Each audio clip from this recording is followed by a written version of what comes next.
Marketing yard એટલે એક એવું ઠેકાણું કે જ્યાં ખેડૂત આખું વર્ષ પકવેલો મોલને વેચવા આવે છે અને યાર્ડમાં ખેડૂતોને પોતાના માલની ખુલ્લી હરાજીમાં વેચાય છે। ત્યારે આધુનિક સુવિધાઓથી સજ્જ રાજકોટ માર્કેટિંગ યાર્ડમાં ખેડૂતોને શું ભાવ મળી રહ્યા છે અને કેટલી આવક નોંધાઈ રહી છે, ચાલો જાણીએ।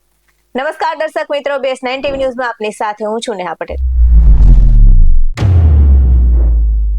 કૃષિ પ્રધાન ભારતમાં માર્કેટિંગ યાર્ડ એ ખેડૂતો માટે સમૃદ્ધ દ્વાર છે અને રાજકોટ માર્કેટિંગ યાર્ડમાં તાલુકાઓ અને ગામડાઓમાંથી ખેડૂતો પોતાની જણસો વેચવા આવતા હોય છે।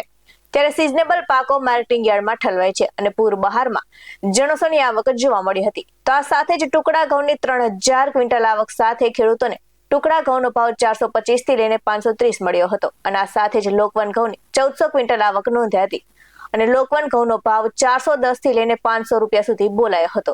વાત કરીએ કપાસની આવકની તો કપાસની 900 ક્વિન્ટલ આવક નોંધાઈ હતી અને કપાસનો મણદીઠ ભાવ 1595 રૂપિયાથી લઈને 1976 રૂપિયા સુધી બોલાયો હતો। આ સાથે જ વટાણાની 360 ક્વિન્ટલ આવક નોંધાઈ હતી અને વટાણાનો ભાવ 540 થી લઈને 960 બોલાયો હતો। આ સાથે જ એરંડા, સોયાબીન, તુવેર અને મગની પણ આવક જોવા મળી હતી। તો મગની 2300 ક્વિન્ટલ આવક સાથે ખેડૂતોને ઉનાળુ મગનો ભાવ 1100 રૂપિયાથી લઈને 1925 મળ્યો હતો અને આ સાથે જ જાડી મગફળીની 1000 ક્વિન્ટલ આવક નોંધાઈ હતી અને જાડી મગફળીનો ભાવ 1235 થી લઈને 1605 બોલાયો હતો। આ સાથે જ કાળા તલની પણ આવક જોવા મળી હતી અને કાળા તલનો મણદીઠ ભાવ 2100 રૂપિયાથી લઈને 3500 રૂપિયા સુધી બોલાયો હતો અને સફેદ તલની 1000 ક્વિન્ટલ આવક સાથે સફેદ તલનો મણદીઠ ભાવ 1850 થી લઈને 2100 બોલાયો હતો। તો લસણની પણ 1100 ક્વિન્ટલ જેટલી આવક જોવા મળી હતી અને લસણનો ભાવ 840 થી લઈને 1545 બોલાયો હતો।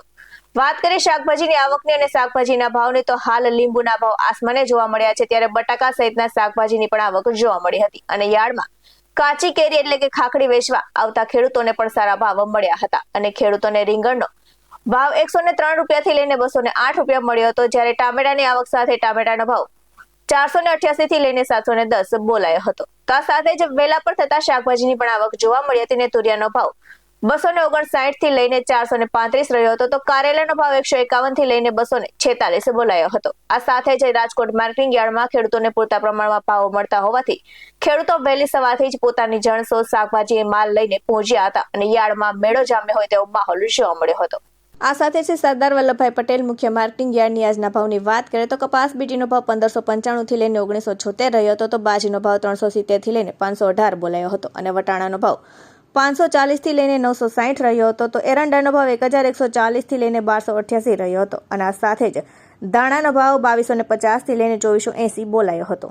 આ સાથે શ્રી પોપટભાઈ સોરઠિયા સબ માર્કેટિંગ યાર્ડની શાકભાજીના ભાવની વાત કરીએ તો કાચી કેરીનો ભાવ 401 થી લઈને 611 રહ્યો હતો, તો પપૈયાનો ભાવ 90 થી લઈને 182 બોલાયો હતો અને આ સાથે જ સુરણનો ભાવ 824 થી લઈને 1032 બોલાયો હતો, તો ભીંડાનો ભાવ 134 થી લઈને 289 બોલાયો હતો અને દૂધીનો ભાવ 94 રૂપિયાથી લઈને 176 રહ્યો હતો, તો પરવળનો ભાવ 376 થી લઈને 582 બોલાયો હતો। આવા જ વધુ અહેવાલ સાથે ફરી મળતા રહીશું। તમે અમારી YouTube ચેનલને સબસ્ક્રાઇબ કરવાનું અને અમને Facebook અને Instagram પર ફોલો કરવાનું ભૂલશો નહીં। બાકી અવનવી અપડેટ્સ મેળવવા માટે આપ જોતા રહો BS9 TV ન્યૂઝ। નમસ્કાર।